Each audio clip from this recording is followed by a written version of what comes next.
नमस्कार मंडळी, ही कोणती भाजी आहे तुम्हाला माहिती आहे का? आम्ही याला डांगर म्हणतो. ही थोडीशी चवीला गोडसर असते, जास्त नसते, नॉर्मल असते. हे बघा, याला कट करते. आतमधनं याच्यामध्ये बिया असतात. पंपकिनच्या बिया कशा असतात तशाच बिया असतात याच्या. याला डांगर म्हणतो आमच्याकडे. गौरींना खूप या भाजीचा मान असतो, डांगराच्या. आता याला छोटंसं असं कट करून घ्यायचं. आपण आलूच्या बारीक कशा फोडी करतो तशा प्रकारे. खूप लवकर शिजतं हे शिजायला पण. हे बघा, अशा बिया असतात यामध्ये. आता आपण फोडणी करून घेऊया. लसण, जिरं, मोहरी घालून घ्यायची आहे. त्यानंतर आपण यामध्ये लाल तिखट घालून घेणार आहोत.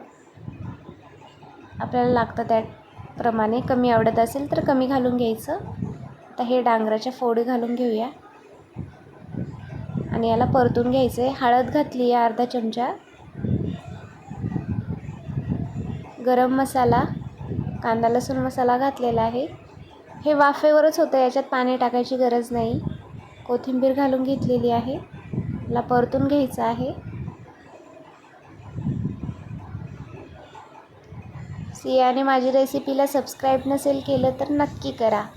व्हिडिओ आवडल्यास शेअर करा, कमेंट करा, लाईक करा, चॅनलला सबस्क्राईब करा. त्याला परतून घेते आहे. मीठ घातलं आहे आणि आता आपल्याला याला एक वाफ काढून घेतली आहे मी. तयार आहे आपली डांगराची भाजी. कशी वाटली कमेंट करून नक्की सांगा. तुमच्या इकडे कशी बनवतात तेही सांगा.